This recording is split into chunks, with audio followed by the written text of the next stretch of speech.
¿Qué tal? ¿Cómo les va? Estamos a punto para poder tener en esta noche una reflexión para el culto de oración, una reflexión bíblica y por supuesto, luego de esta reflexión bíblica tendremos oportunidad de poder orar y poder expresar todos aquellos pedidos, agradecimientos, testimonios, saludos que queramos expresar.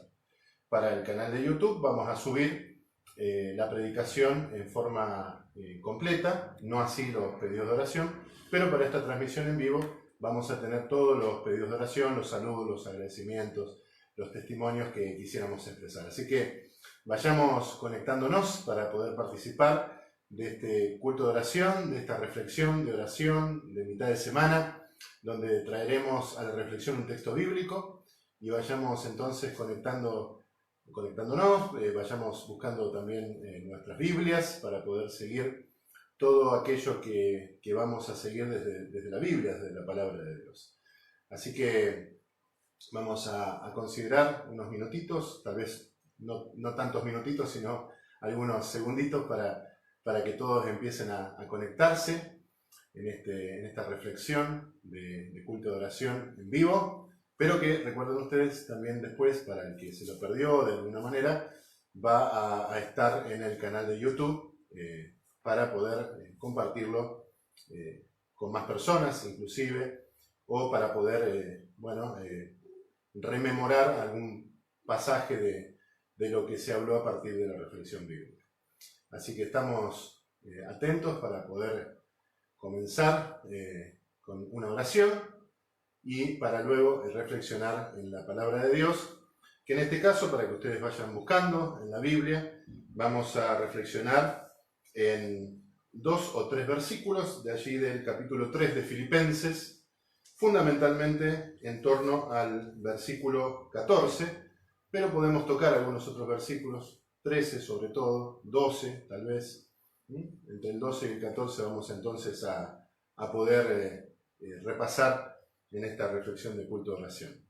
Así que si estamos listos, si estamos en condiciones, si ya hay personas que se están sumando, entonces vamos a poder orar para poder empezar esta reflexión de culto de oración.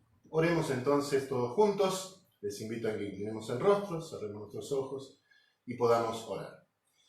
Querido Padre que estás en los cielos, te damos muchas gracias, Señor, porque estamos unidos a través de la tecnología para poder, Señor, participar de este momento de reflexión espiritual, de reflexión bíblica, y también para poder participar en este culto de oración.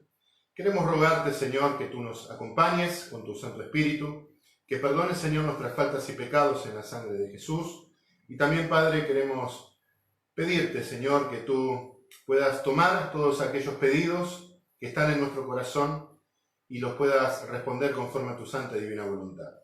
También algunos expresarán estos pedidos, pero Padre, queremos rogarte que todo pueda ser tomado en tus manos y todo sea guiado por ti, Señor.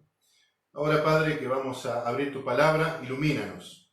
Y también, Padre, ayúdanos, bendícenos en este momento de culto, en este momento de reflexión espiritual, para que sea un momento dirigido y bendecido por ti. Gracias, Señor, por todas aquellas bendiciones que nos has otorgado en estos días. Gracias, Señor, porque tú nos cuidas. Pedimos que tú te quedes con los que están sufriendo de alguna manera en estos momentos y que nos des ánimo y fortaleza a través de tu palabra. Todo lo ponemos en tus manos de amor y pedimos todo y agradecemos todo en el nombre y por los méritos de Cristo Jesús. Amén. Allí, como les decía, en la palabra de Dios, en la carta que Pablo escribió a los Filipenses, en el capítulo número 3 de esta carta, encontramos el versículo 13 y el versículo 14. Vamos a leer los versículos 13 y 14. Hermanos, yo mismo no pretendo haberlo ya alcanzado, pero una cosa hago, olvidando ciertamente lo que queda atrás y extendiéndome ciertamente a lo que está por delante. Prosigo a la meta, al premio del supremo llamamiento de Dios en Cristo Jesús. Aquí el apóstol Pablo nos dice que él no pretende ser perfecto, haber alcanzado todas las dimensiones de su crecimiento espiritual, no pretende ser de algún modo impecable, pero sí una cosa hace. Y esta cosa la hace impulsado, según nos dice el versículo 12, por una meta, por un propósito. Dice el versículo 12, no que lo haya alcanzado ya, ni que ya sea perfecto, sino que prosigo por ver si logro asir aquello para lo cual fui también asido por Cristo Jesús. O sea, él no se fijaba en sus carencias, que de hecho las tenía, como todos nosotros las tenemos, sino se fijaba en aquellas cosas que tenía que crecer espiritualmente. Y Cristo lo había llamado con un motivo. El principal de todos los motivos era para que él pudiera ser salvo, para que él pudiera alcanzar el reino de los cielos, la vida eterna. Y el segundo de los motivos para el cual el Señor lo había llamado era para ser testigo, para ser un testigo.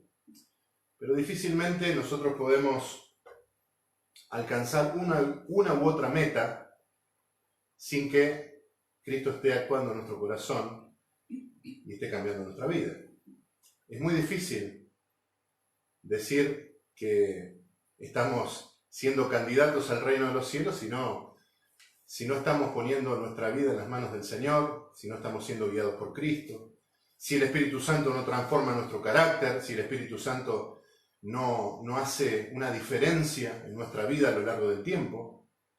Pero también es muy difícil decir que somos testigos de Cristo, que podemos reflejar, que podemos transmitir que hemos pasado tiempo con Cristo, si esos cambios no se operan en nuestra vida. Esto es una gran lucha. Es una lucha que a veces nos desanima, porque vemos que pasa el tiempo y a veces seguimos siendo los mismos, con los mismos defectos, con las mismas carencias de carácter, con las mismas dudas. Por allí tropezamos varias veces con la misma piedra. Hay algunos que se conforman diciendo, bueno, yo soy así, ¿qué le voy a hacer? Eso no puede ser la actitud de un cristiano.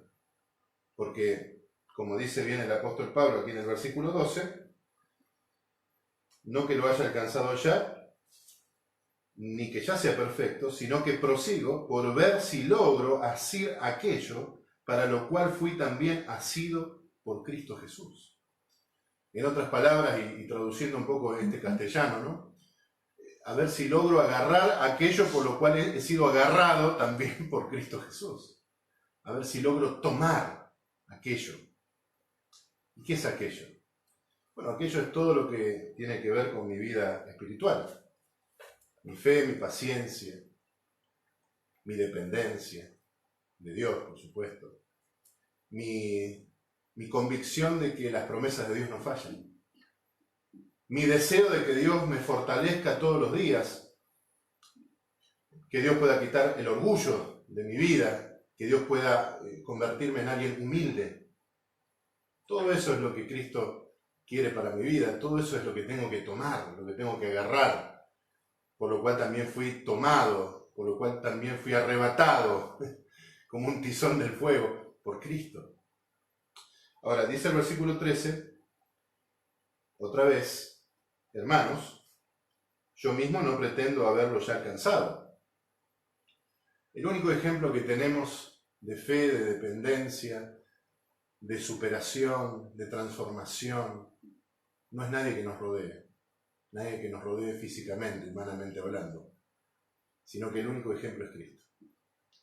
Por eso, cada vez que podemos llegar a tener la tentación de pretender nosotros ser un ejemplo o de toparnos con alguna persona que parezca un ejemplo, tenemos que tener cuidado, porque el único ejemplo es Cristo. Un apóstol tan importante como el apóstol Pablo lo dice en forma clara. Yo no pretendo ya haberlo alcanzado, pero una cosa hago.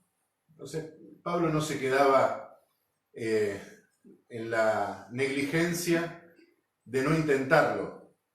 No se quedaba con eso de decir, bueno, yo soy así, ¿qué le voy a hacer? Por las cartas de Pablo uno ve que era una persona muy enérgica. Bueno, él no se quedaba en la parte negativa de esa característica de ser enérgico. Y no decía, bueno, miren, sopórtenme como soy o no me soporten. No. Una cosa hago, dice el apóstol. Una cosa hago. Olvidando ciertamente lo que queda atrás. Y este es un gran ejercicio. Muchas personas quedan dolorosamente enganchadas con el pasado. Quedan en el rencor de aquel que no me saludó, el rencor de aquel que me hizo mal. Quedan en ciertas situaciones de las cuales no se pueden despegar nunca y toda su vida sigue girando en esas situaciones. Quedan enganchadas en su propio pasado. Bueno, yo hice esto, hice aquello, hice lo otro. O traen todo el tiempo su pasado al presente diciendo soy así. Pero ¿qué dice el apóstol? Una cosa hago. Olvido lo que queda atrás. Porque en realidad lo que queda atrás, por más que haya marcas en el presente del pasado, pero lo que queda atrás ya quedó atrás. Y el Señor nos permite cada día, hacer un borrón y cuenta nueva. Cada día se renuevan las misericordias de Dios. Por supuesto que si tenemos que pedirle perdón a alguien, disculpas a alguien, tenemos que hacerlo, no decir, bueno, ya quedó en el pasado, ya listo, no lo hago. No, hay que enmendar las cosas, hay que enmendar las cosas. Las cosas hay que enmendarlas, hay que arreglar. Pero de todos modos, cuando yo arreglo las cosas, con los hombres, si es que ese pecado o ese daño ha sido hacia las personas, y con Dios, tengo que extenderme ahora a lo que está por delante, olvidando lo que queda atrás y pidiéndole al Señor que mi vida no quede enganchada con el pasado. Miren, estamos transitando una circunstancia que no es fácil, que por momentos parece que vamos a salir, por momentos se nota que no, ahora estamos en una etapa dura. Y algunos no hacen este ejercicio, ¿no? Sino que vienen acumulando tensiones desde hace muchos días y no viven un día a la vez y no renuevan su relación con el Señor cada día y no piensan que la misericordia de Dios es cada día. Por supuesto que hay tensiones y hay dificultades serias y concretas, pero el Señor nos enseñó a vivir un día a la vez. Aún en las dificultades que tienen que ver con la vida misma, con qué comemos, con qué nos vestimos, el Señor nos enseñó a vivir un día a la vez y nos enseñó a depender para no quedar enganchados con esa vorágine que genera estrés, que genera angustia, que genera una catarata de sensaciones horribles. Así que este versículo podemos utilizarlo para varias cuestiones de nuestra vida, para el crecimiento de nuestro carácter, para las situaciones que estamos viviendo respecto a las tensiones. Olvido lo que queda atrás. ¿Y qué hace el apóstol Pablo? ¿Qué dice allí el versículo número 13? Ciertamente lo que queda atrás lo olvido, y extendiéndome a lo que está delante. Esta expresión, extendiéndome, conlleva una actitud, un esfuerzo, como aquel que sabe que si no hace un esfuerzo extra no se puede agarrar de algo que lo sostenga. Ese es el extendiéndote. Y nosotros nos tenemos que extender hacia el futuro. ¿Qué tenemos hacia el futuro? Y ahí entra a tallar algo que es fundamental para la vida de las personas y para la vida de los cristianos. Hace unos días atrás leí una nota de un diario que decía que hay muchas consultas de personas hoy por hoy que han perdido consultas a profesionales, porque han perdido el sentido de la vida. ¿Y por qué perdieron el sentido de la vida? Porque habían hecho de su actividad, habían hecho de su rutina el sentido de su vida, pero no tenían esperanza, no tenían una meta, no tenían un futuro glorioso por delante planteado en sus corazones, en sus mentes. Y entonces aquí el apóstol nos dice, extendiéndome lo que está delante. ¿Qué está delante de nosotros? Bueno, delante de nosotros está el reino de los cielos, la segunda venida de Cristo, la bendita esperanza. también está la posibilidad de que cada día se renueven las misericordias del Señor en todos los aspectos y que nosotros podamos poner nuestra vida en las manos de Dios, espiritualmente, emocionalmente, en el aspecto de la salud, en el aspecto también de las cuestiones que necesitamos para la vida, la comida, el vestido, todo lo que necesitamos para la vida y todo lo que necesita la familia. Así que cada día puedo extender ese brazo de la fe, podríamos decir, para adelante y pedirle al Señor: quiero depender de ti en todos los sentidos, quiero que me fortalezcas, quiero olvidar lo malo del pasado y extenderme hacia lo que está delante.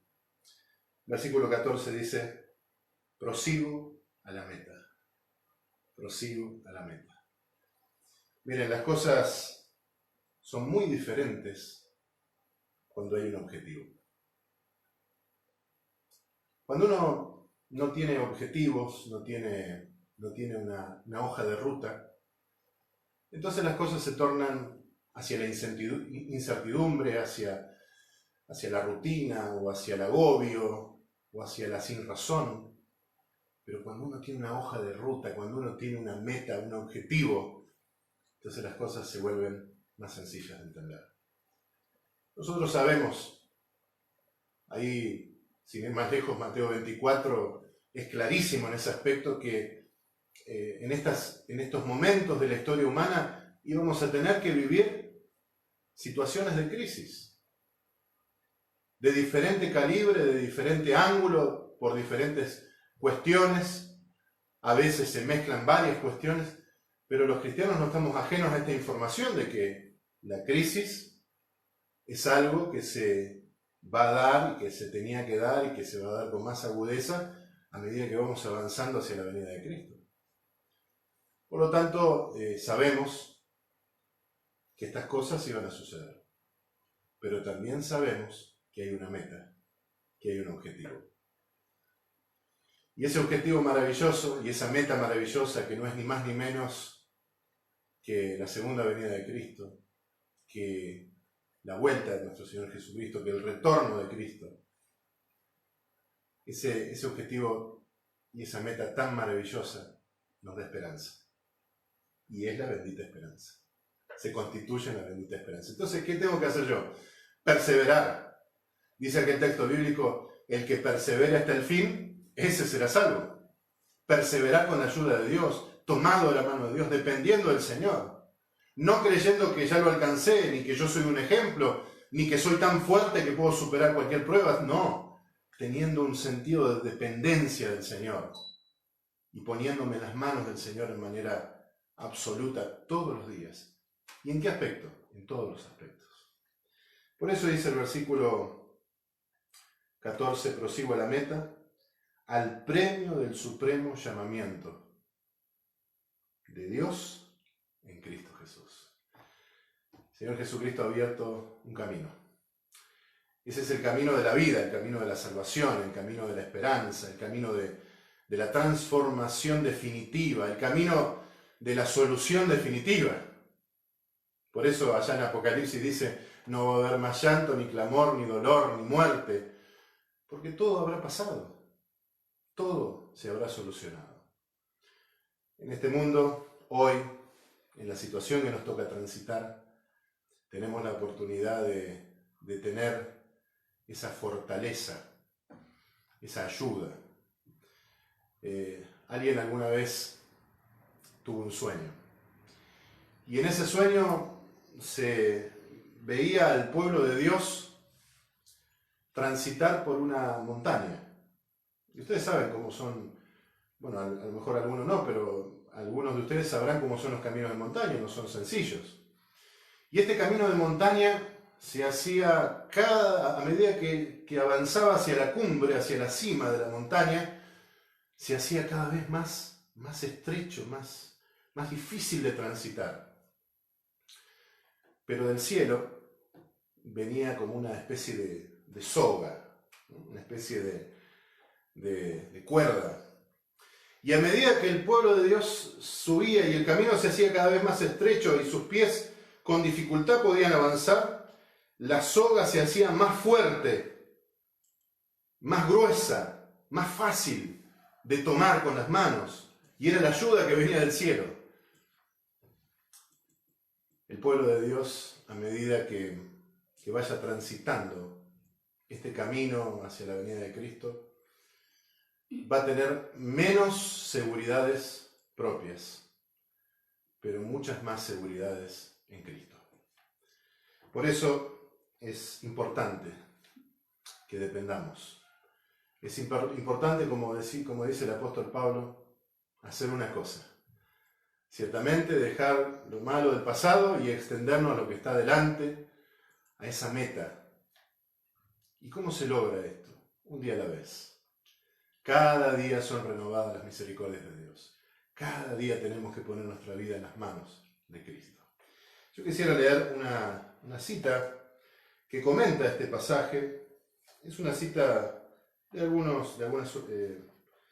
un solo párrafo, pero contiene varias oraciones. Pero es muy interesante para poder tener un aspecto más de este pasaje que acabamos de leer en Filipenses. Dice: hablemos del cielo y de las cosas celestiales, manteniéndonos en una actitud de súplica delante de Dios. No es seguro que ninguno de nosotros se sienta en una posición en la que su pie no puede resbalar. Ninguno crea que es perfecto, ¿no? Antes bien, debiéramos percibir que el terreno donde estamos es santo. Limpiad el templo de vuestro espíritu de toda contaminación, para que Cristo entre y reine con poder supremo. Contemplando a Jesús, hemos de crecer a su semejanza. Cuanto más nos relacionemos con Él, tanto más percibiremos nuestras imperfecciones. Donde quiera que estemos, nuestras oraciones debieran acceder al Señor reclamando más luz. Acudamos a Él para recibir las órdenes, a fin de conocer el poder y la fortaleza de la verdadera vida de devoción. Hemos de escondernos en Jesús, dedicándonos a Él sin reservas. Consagrad por completo a Dios vuestras fuerzas, vuestra mente, vuestras habilidades. Donde quiera que el Señor os ponga, por humilde que sea dicha responsabilidad, cumplidla fielmente. Eso aparece en el manuscrito 36 de 1885 y yo lo tomo del libro Cristo Triunfante, página 137. Así que tenemos que poner nuestra vida en dependencia de Dios. Tenemos que extendernos a lo que está delante, seguir hacia esa meta. Ponernos en las manos del Señor todos los días, para que el Señor pueda ayudarnos, para que el Señor pueda bendecirnos y para que el Señor pueda guiarnos y fortalecernos. Que el Señor bendiga y pueda actuar en la vida de cada uno y en la vida de cada familia.